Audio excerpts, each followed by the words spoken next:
I have no idea if my sound is okay. Hello and welcome to the Secret Night Owl AMA subscriber only. I have my moderator, Dr. Mitosis, that is there. It's his alias. It's my brother. He will be the chat moderator. As soon as he is in here, the chat is moderated. But I sound a little crunchy. Okay, so this microphone, hypothetically, also I do have strep throat. That might be some of the crunching. Let's see if that changes the audio. Has the audio changed at all? I sound like 2005. Oh, that's not good. That's not a compliment. I think the audio is only coming from the webcam right now. Let me think.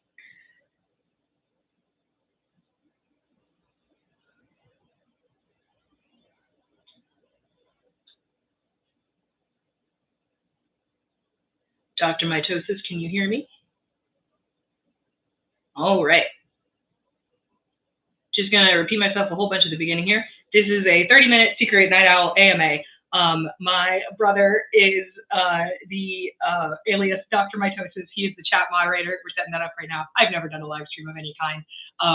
The reason I'm doing this test stream in the middle of the night when no one will see it is so that hardly anyone will see it. I'm hoping that everyone who happens to see this is just nice and helps me troubleshoot because this Friday at 5 p.m. Eastern, I will be streaming a viewing party of the IgNobels. The IgNobel Awards are the award ceremony for the silliest of science of the year.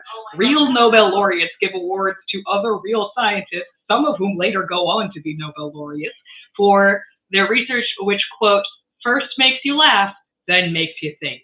And if that isn't my modus operandi, I don't know what is. So right now, I am just trying to get the stream to hear my microphone.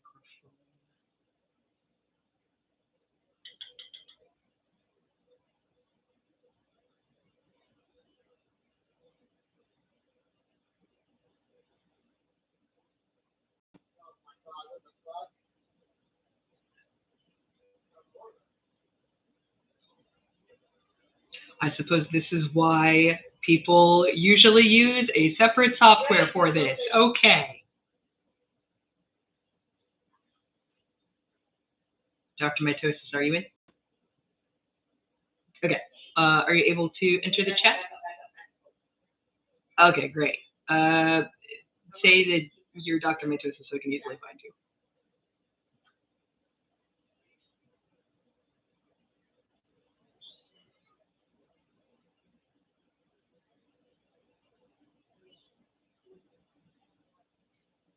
All right. Am I using OBS? No, I am using the built-in YouTube streamy software. There's Dr. Mitosis. That is, again, my kid brother. He's the moderator for this. He is helping me out to make sure no one says anything super weird. So if you're inclined to say something super weird, don't do that. My kid brother's the moderator. All right. Speaking of crab hands, so the thumbnail that I used for this this troubleshooting stream is from my crab video, and it's titled "Pinch Pinch Mother," and it's cut off.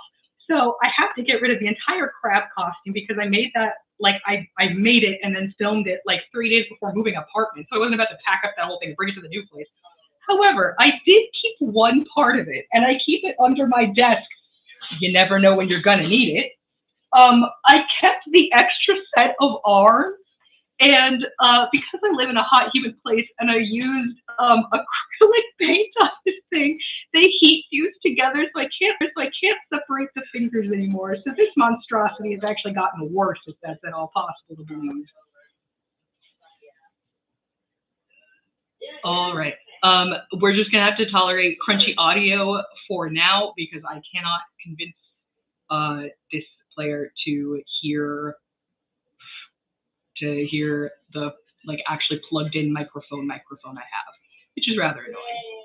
So, for anyone, yeah, sleep paralysis demon activated, that's right. For anyone wondering why I look like shit, I both have strep throat and a cold sore at the same time. It's extremely painful. Oh my god, my lips bled when I ate a sandwich yesterday. Idiotically, I thought my cold sore was eczema, so I put steroid cream on it. So then it went down for a few days, then it came back way fucking worse because I did breed my own bespoke strain of super herpes. So that's why I look like shit. And Windows or Mac? Oh no, this is a Windows only household. In fact, the computer I'm using is running Windows because this is my like normie machine, but my like fun computer that I try stuff on and do like Python stuff, that's running Linux. I've never used a Macintosh. All right, first question, as it is an AMA, thank you so much. What is my favorite bug? This person says they like the death's head hawk moth. All the hawk moths are very cool. My favorite bug, I can't believe I had not sat down to assign one before this. I am generally fond of the ciliar bugs. Right now, I think the one that pleases me most is an inchworm. The way they move is just so silly. Like of all the ways that an animal can develop successful locomotion for whatever their needs are and whatever their niche is, the fact that you could successfully evolve that, the motion of an inchworm, is absolutely bonkers to me. That's my favorite bug at the moment.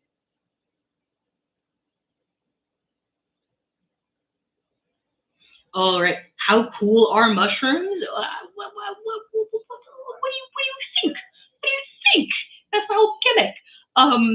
They're delightful and they are bizarre. And something I haven't found an intelligent way to express on the channel, so I'll do it here and now. Is just that the whole planet is covered in fungi. Like this is a fungal planet, and we're just along for the ride. No matter how urbanized the environment, no matter how detached you think you are from nature at any given point in time, if you're on the ground floor of some human-made development, if you dig 8 to 10 inches, there's gonna be fungi in there. There will be, at the very least, dormant spores, if not, filamentous mycelium of something nearby. There's almost nowhere on the whole planet, including like the absolute most extremes. There's almost no land on the whole earth that doesn't have fungi. It's unsettling. We gotta make friends with them.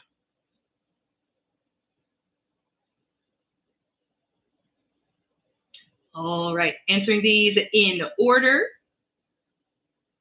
Dr. Mitosis would like to share with you that his favorite mushroom are the ones that Mario eats. I did a short about a year ago, which was what kind of mushroom is Toad from Super Mario, and I said from Super Mario Kart Double Dash and no other intellectual properties, and several people didn't understand that was a quit. So your instinct might be that Toad from Super Mario and other intellectual properties is Amanita muscaria, which is the typical. I think I have a little pop-up of them. Yes, I do. You might think that Toad is one of these guys, an Amanita muscaria, which is just a vague representation of, yes, I did just happen to have this in reach. I didn't plan this out. But no, Toad is the opposite colors. He's white with red spots. And the Amanitas are the other way around, or red caps with white spots. So I decided he was a Buna Shimeji, which I'm less convinced as time passes. But that was a fun video. Go watch my old shorts. My favorite fungi, oh dear. Right now, I would say my favorite is all the various shaggy mane fungi. You may enjoy doing a quick Google of that. I'm scared to do a screen share given how tenuous a grasp I have on this stream right now. But the shaggy mane mushrooms, if you give them a Google, they look like what they sound like. They look like a character of like, if you were to draw like a 1970s guy, that's what that mushroom looks like. Like it looks like it has shaggy hair. I really enjoy drawing them. I have one here that is, okay, this is gonna be a whole lot to explain. It's gonna take forever to get to the next question, but I swear it's worth it. So I'm gonna put the hands just somewhere less inconvenient. There we go. That feels better. Yeah, that feels normal. So I did this little doodle because I'm trying to make prints. This is the best one that the print has turned out so far. So why would I not just, like, I don't know, like scan this, my pencil drawing with some paper cutouts from a magazine. Why would I not just scan it and then digitize it and then print it? Because that would make sense and it would be easy and therefore not fun. So this print was made with what's called a risograph. It's a type of stamp press.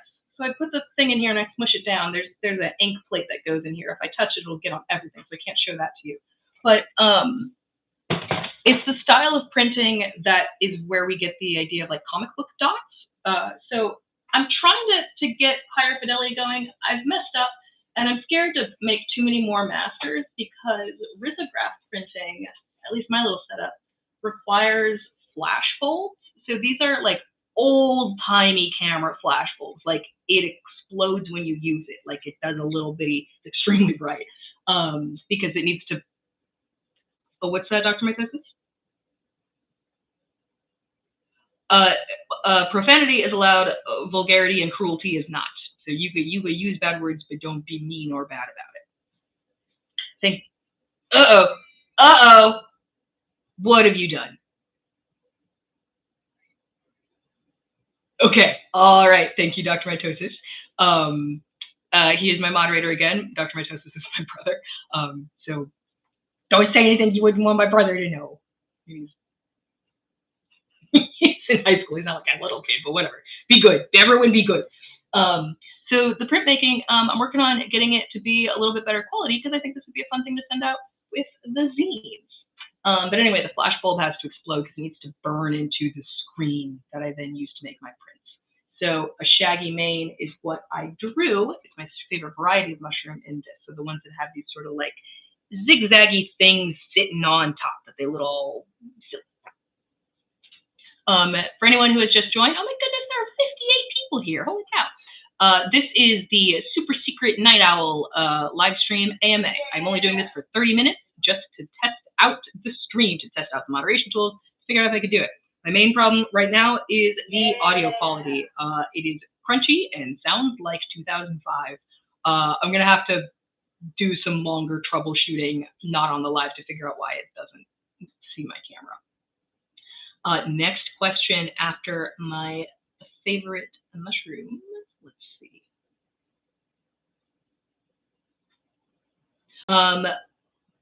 Polly Francesco asks, you have shown a few things that you have grown so far.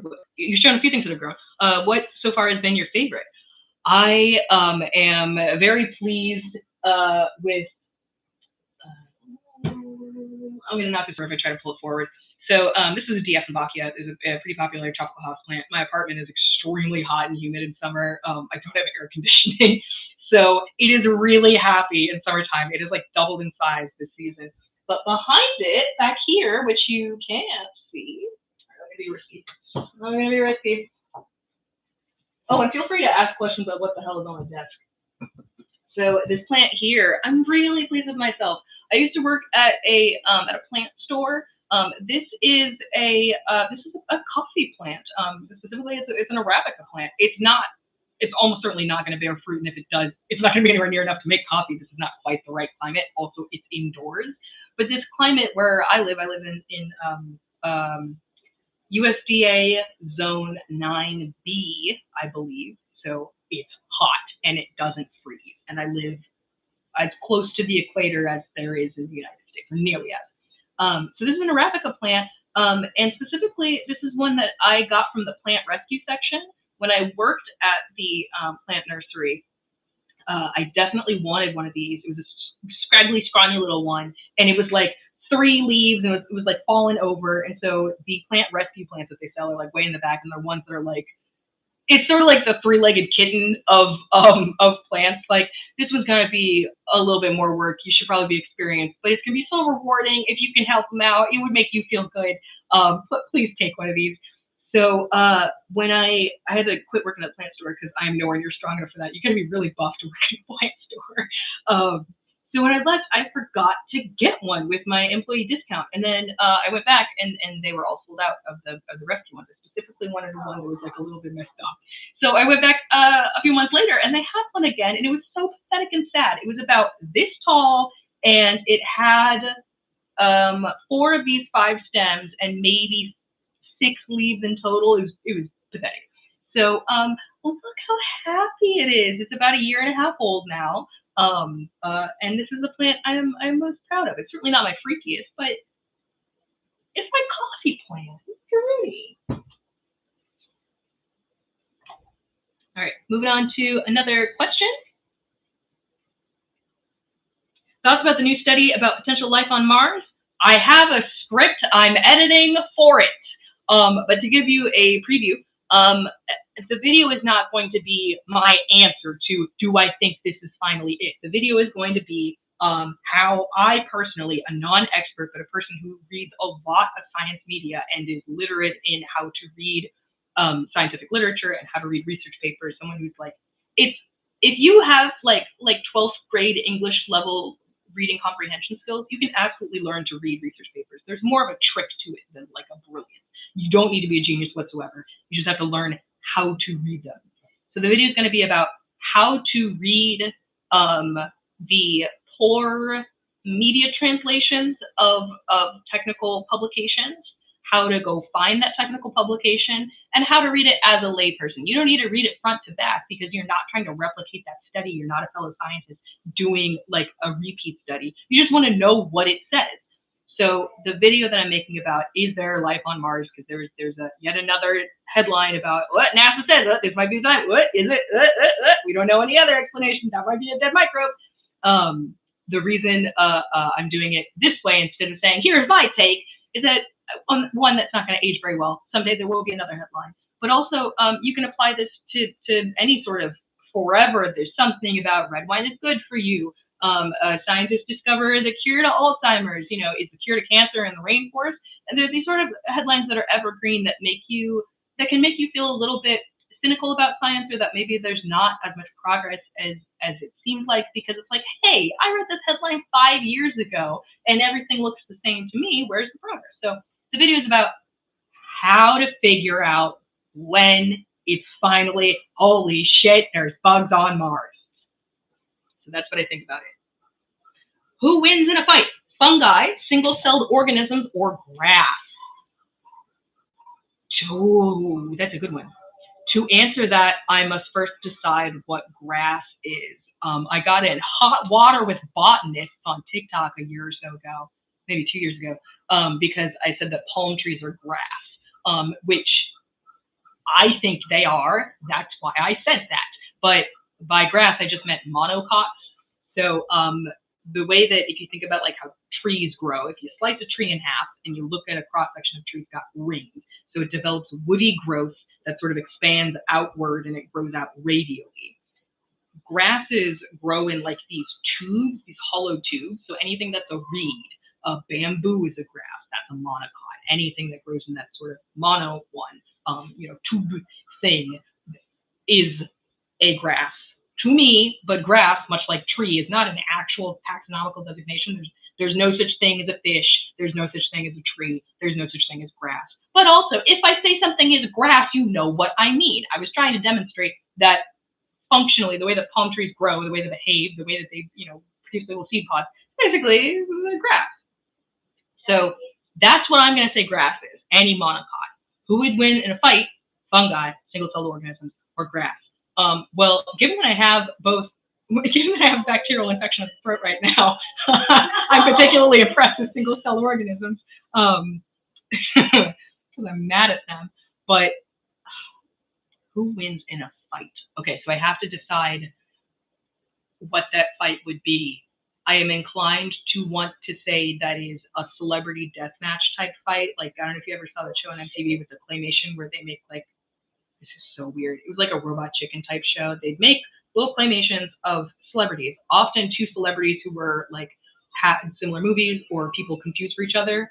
And then they would like make quips about current events in that celebrity, and they'd punch each other, and then there'd be clay, blood, and guts. MTV was a weird channel. I think it's going away or something. I don't know. in that kind of fight where there's three of them and one must come out on top between some fungi, some single-celled organism, and some grass.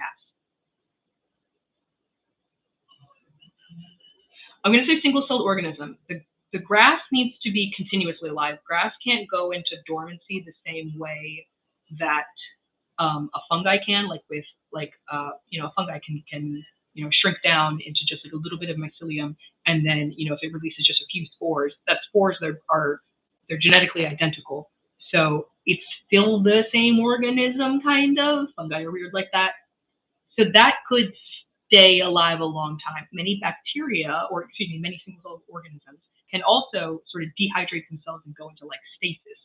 So then the question is, between those two microscopic dots going into a shrunken down dehydrated weight mode, which one would last till the heat death of the universe, or no, sooner than that, because assuming in a fight here on Earth until we get engulfed by the sun. There are not that many radiotropic single-celled organisms. There aren't that many things that can survive intense radiation. There are a few more fungi that can. Fungi would win. Fungi would win. I walked myself through it. That's my answer. That's my answer. Okay. Dr. Mitosis, if you could please tell me, because I'm way high up in the chat, Dr. Mitosis, please tell me if I'm losing the people and if this is boring. Amazing. Okay. Oh, someone teaches mushroom cultivation. That's so awesome. Dude, I'm taking so long to answer these. Yeah, that's why I need your help, Dr. Mitosis. Thank you. Okay, I must apologize. I will skip some questions. I'll go through each of them and I'll tell you if I'm skipping them. I don't take that personally. I just, some of them have more meat to it.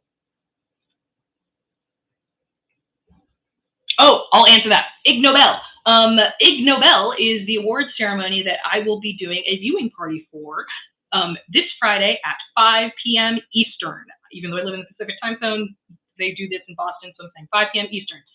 We will do a live stream here on the YouTube. Jump in and watch. I'm doing this IgNobel fundraiser, IgNobel live stream as a fundraiser for your local PBS station. Yes, yours personally, wherever you are, it's a fundraiser. This is going to be kind of complicated, but if you email to, I'm only going to reveal it during the chat. Oh my God, I can't tell you now because some of you are going to send some weird stuff. I'm going to show you an email that I made strictly for that stream. If you email me a screenshot of you giving a donation to your local PBS station with your information redacted, I don't want to know that.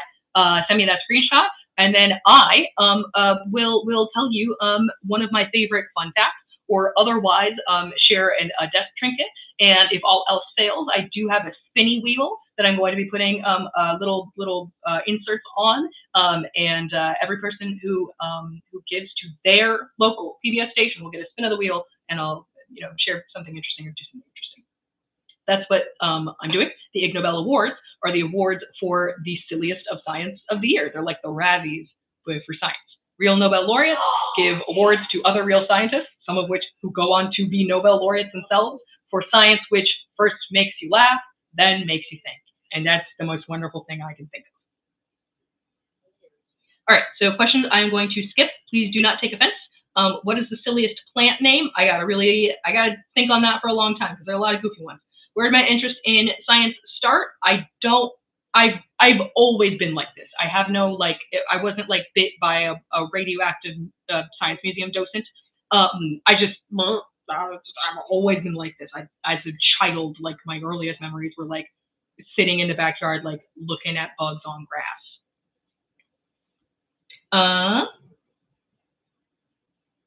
Okay. Someone says, this is not a question, I'm just going to read a compliment someone gave me. Barring Hank Green, you're my favorite science communicator. Critters Creations. Thanks so much.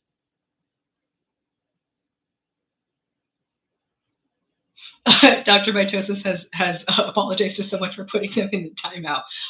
Dr. Mitosis, for anyone who missed it in the beginning, is my brother. He's the moderator for this chat. So Be cool, be nice. My family's reading this. There is a zine. If you look in the community posts on Sage the Bad Naturalist on the YouTube channel, if you go to the posts, community posts, you can go view it on archive.org if you want to just flip through it digitally, or if you want a print copy, you could get one in the mail on my Ko-Fi. Those are all there on the community tab. Someone said it's 1:27 a.m. here where they are. So this is a few minutes ago. It's 9:30 where I am. It was 1:30 where they are. Eastern time zone is 3 hours ahead of us. What's 4 hours ahead? Are you from like Newfoundland? I didn't know you had internet out there. Oh, it's lunchtime for people in Australia. I hope I have a few Australian viewers. That'd be cool. Okay. Also, Dr. Mitosis is in my ear. We're just on a phone call, and he's here laughing because he thinks you guys are funny. So good job. Okay, what do I think of river plants? Oh my God, riparian habitat. So like the stuff that grows on the sides of riverbeds. I could do a whole series on. It's oh my gosh. I'll just say this. I'll just start with this. You know, what's that green spicy stuff at sushi restaurants? I suddenly forgot. Wasabi. Holy cow. Real wasabi, is expensive. Everyone says, oh, everyone's eating fake wasabi. It's actually horseradish dyed green. Whatever. That's not real wasabi. Is a root vegetable that only grows in an extremely narrow range of temperatures and only in running water. And it's very difficult to like deliberately cultivate at scale. For the most part, you just gotta like go out to a stream where there already is some and pluck it. That's why wasabi is so expensive. Real wasabi. It's a root vegetable that you like grind against a fine grater, but it is so temperamental. It is all but impossible. I have long wanted to try to have a little fountain on my desk that has running water and try to grow wasabi in it. Even though I don't like it, I think the way that it clears out your sinuses is too much. I don't like wasabi that much.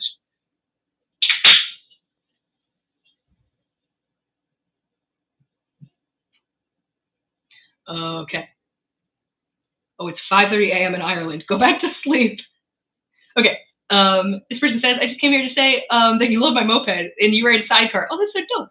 Any gizmos or gadgets that I recommend for amateur mycologists or science kids?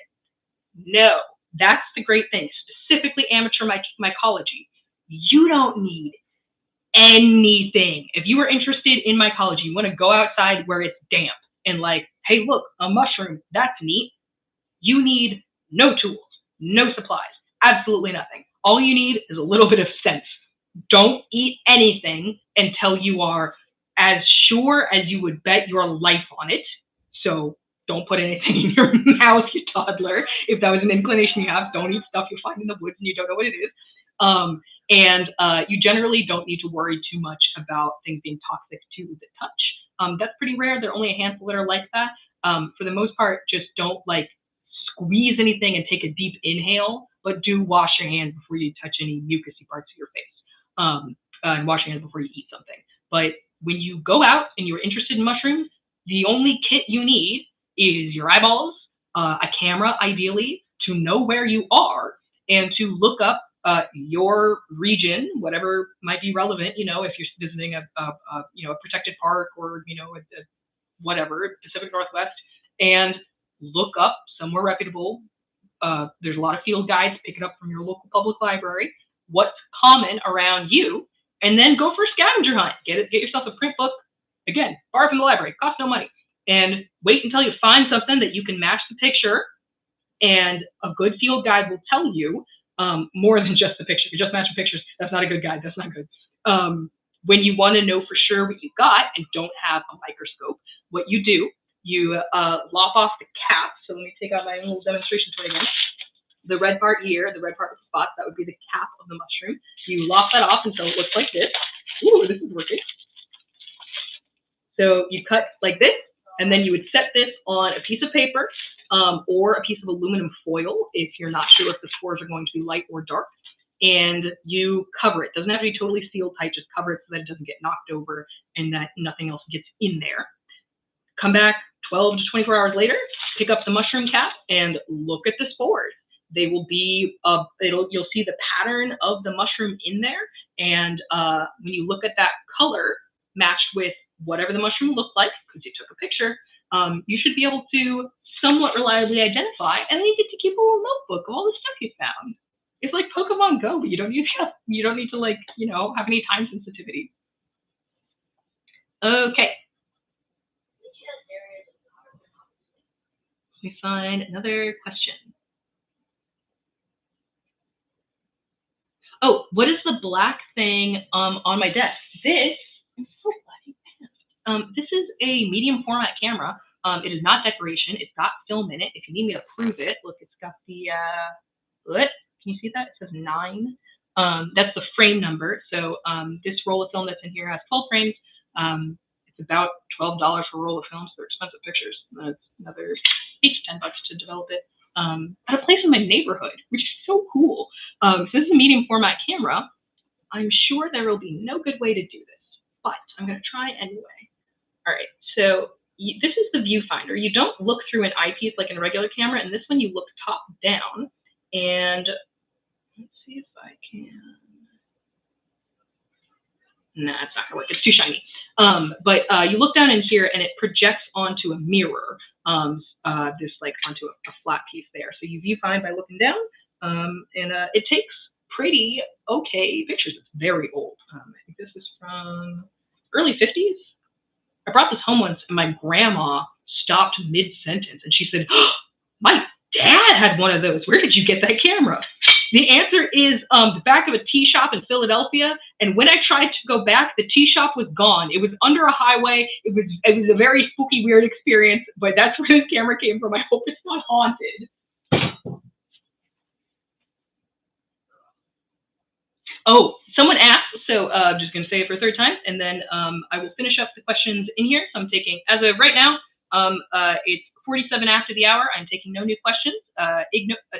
This is the IgNobel test stream right now. This is just a secret Night Owl live stream AMA. Dr. Mitosis, if you could please just put a comment in the chat. No further questions after this comment. You, Dr. Mitosis, thank you. So the reason we're doing the stream, again, is a fundraiser for your local PBS station. If you give money to your local PBS station, I will tell you a fun fact while we watch the IgNobel. The IgNobels are the Razzies, the fun, silly award ceremony of science that they hold at MIT every year. And someone asks, what is my favorite IgNobel moment or award? My favorite thing that they do every year at the IgNobels is, I forget what it's called, but there's like, whoever has a kid, I guess, who is the appropriate age, it's usually like a kid who's like 10 years old or younger. And I think they're like, Little Miss Sweetie Patootie or something like that. And it's just a kid who stands in the corner of the stage, and instead of having music to play you off when your acceptance speech goes too long, the kid in the corner has a microphone, and they will say the following on repeat until you shut up and go away. Please stop. I'm bored. Please stop. I'm bored. And they just get louder and louder until the person at the podium shuts up and goes away. I love that. That's my favorite tradition. And then my favorite IgNobel ever is for one of the, I think there's either one or two people / teams who have ever gotten both IgNobel and Nobel Prize. No, there's more than that. This is the first one who's got IgNobel first and then Nobel Prize. This guy, no, oh my God, third time. I'm going to say it right this time. The guy I'm thinking of, the one who got the award for graphene, I'll tell you what that is in a second, he got his IgNobel and the Nobel Prize, the real one, for the same research. It was both funny and silly, and then made you think, and genuinely groundbreaking. He got both the Razzie and the Oscar of science. So graphene was discovered by a scientist, material scientist, who took like a regular number 2 pencil and then scribbled it on some paper until it was like, like a fully covered a little part of paper, took a piece of regular Scotch tape, stuck it on there, smoothed it down, pulled it up, and realized that this was an effective method of making a layer of carbon nanoparticles exactly 1 atom high. Like, it's like genuinely, it was like a groundbreaking, holy cow, I can't believe that worked, incredibly effective method. The guy who discovered graphene which is a layer of carbon, one atom thick. That's my favorite Ig Nobel because he won the Nobel Award for the same research.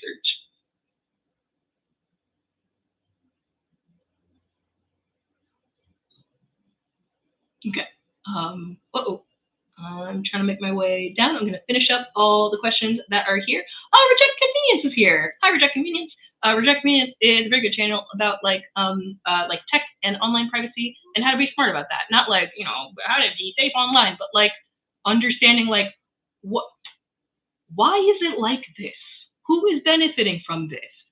You know, what sort of claims about like data privacy are even plausible on their surface? It's a great channel. Also, he animates it. He's a cool guy. Okay. Let me find next question. Oh, I am way far back.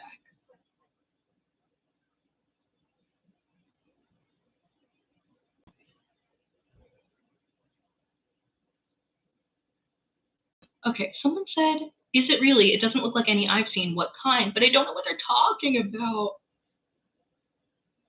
Maybe my plants? I said this was a Dieffenbachia, and I realized that's wrong. It's the plant behind it that actually died off. That's a Dieffenbachia. This is my Arabica plant. Not Dieffenbachia. I always say this wrong.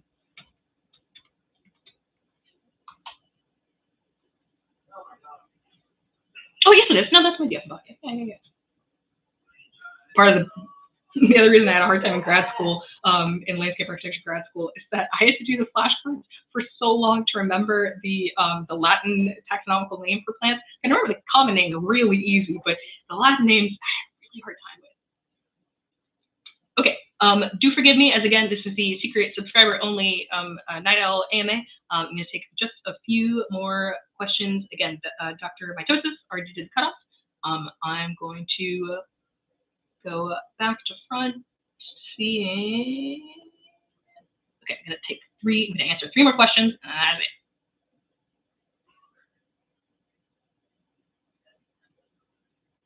it. A lot of people about how my camera is haunted. It might be. I would love to collab with Black Forager. Alexis Nicole, actually. Oh, Alexis Nicole is on the big board because the TikTok that made this channel popular, you know, that naturalist took off in India and mushroom grew out of it, or at least that's what it looked like, and it has remained a mystery since then. Spoiler for the end of the year, a little bit. I mean, not really a spoiler. I got a hold of the scientist. I got a hold of him, and I interviewed him. I asked him, so what the hell happened? What'd you see? So there will be a video about that at the end of the year. That's the end of the year, like big video, like, you know, closing the circle on what has been a 2-year project to figure out how the hell this happened. How did a mushroom grow over a frog? But I would love to just meet Alexis Nicole, let alone do a crossover video. I think they are an extremely cool person. All right.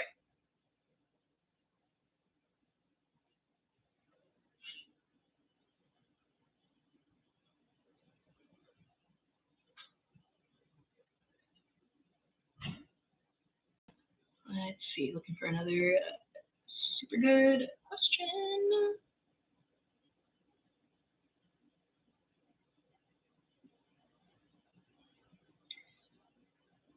Congratulations on being a stylish craft. Thank you.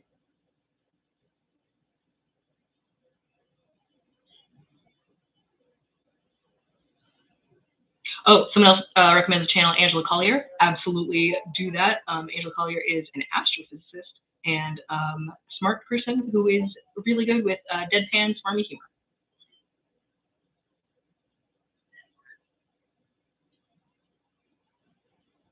Dr. Mitosis, I am so lost in this chat. Could you ask me a question I have not yet answered that was in this chat?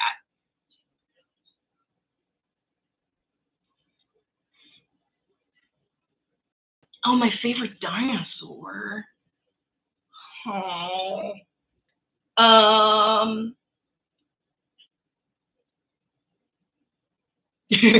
My like gut reaction answer to my favorite dinosaur is Ankylosaurus, because it's the one that's got like first two spine. I think. Let me make sure. Ankylos.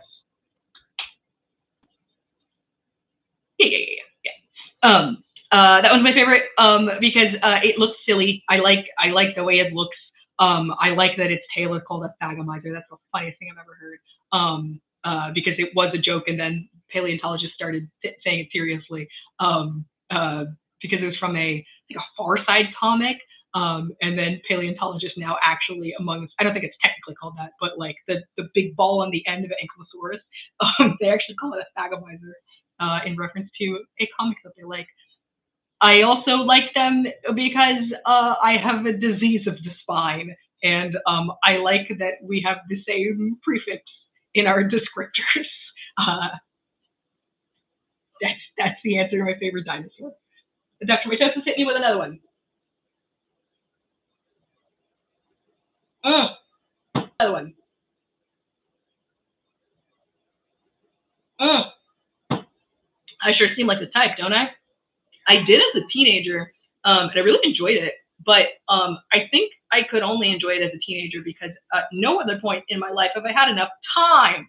Holy cow, did that hobby take a lot of time? As you can see, I got a lot of hobbies and interests going on, and this is literally a sliver. If I were to turn this camera around, one, you would see how messy my apartment is. Dr. Mitosis can attest to that, but you can't hear him. And if he knows what's good for him, he will not put in the chat a descriptor of how messy my apartment is. But as much as I really have enjoyed playing Dungeons and Dragons, it's time. I can't do it. However, if I by some miracle ever get invited on the show they do on Dropout, the D&D show, yeah, I'll be a little dork on Dimension 20. That would be the coolest thing ever. Okay, this is going to be the last question. Final reminder of what the heck this is. This is a super secret subscriber only AMA, just to figure out how well live streaming works. If anyone would like to drop a comment for me to review afterward of the quality, the video quality, the audio quality, the delay, if there should be a music in the background, if it would be better if they were on-screen graphics, stuff like that, just share your review of how this has gone so far. I hope it didn't play any ads. If you got an ad, please tell me that too. I will be reviewing all those after the stream is over. But this is the test run for the IgNobel watch party I'm doing this Friday at 5 p.m. All right, Dr. Mitosis, my moderator, hit me with the final question of this AMA.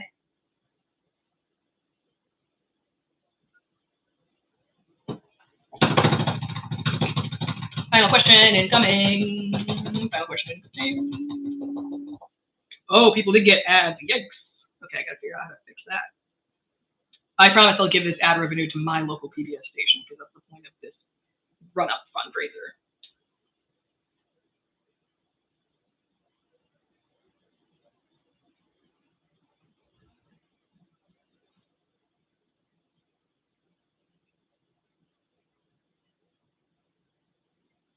Ooh. All right, my Dr. Mitosis. Let's hear it.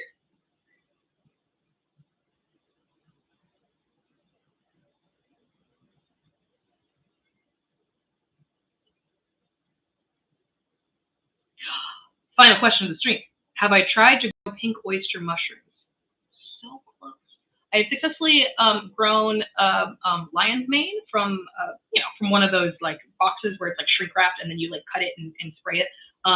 But it was too successful. Oh my god, it grew so much. Again, I live in a hot, humid apartment that is not super well ventilated. So it when it fruits, the fruiting body of a mushroom produces spores.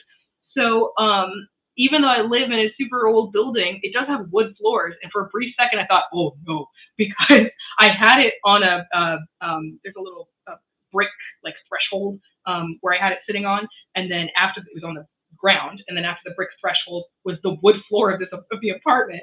And I woke up one morning and there was like a snowfall dust of lion's mane spores, and I thought, have I infected? Is the house gonna be lion's mane now? But no, it was a brief irrational thought. The wooden floorboards are so very dried and dead. That's not an issue. The only time that becomes a problem is like new build construction in houses, like where it's like those trees were cut down like a year ago. If they get wet again, if they like harbor mold and then fungi grows on that mold, then the fungi can like get everywhere and eat your house. But no, I have not grown pink oyster mushrooms because I don't like the way they taste. The closest I've gotten was those lion's mane. However, if you are interested in growing any mushrooms, those kit boxes, I wouldn't get the ones that you get in stores because they're usually not temperature controlled. So oftentimes it will have like incompleted produced a fruiting body like while sitting on the shelf, especially if like something wet got knocked over or like in transit, it got a little puncture. I would definitely just buy them on the internet from whatever place is closest to you that sells them. It's a really popular business right now. There's every region of this country has some small local setup that's doing those grow kits for the edible like gourmet fungi. If you don't know any at all, go to your farmer's market. Wherever the next nearest farmer's market is, there will be, if they don't sell them there will be someone who knows where to get a good one. Dr. Mitosis, is there anything else I should address before ending out this chat?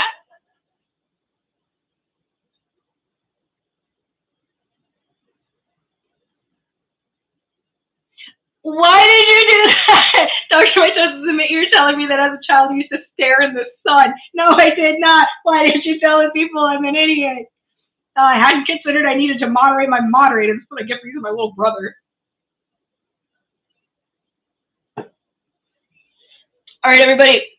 Thank you so much for tuning in to the Test AMA stream.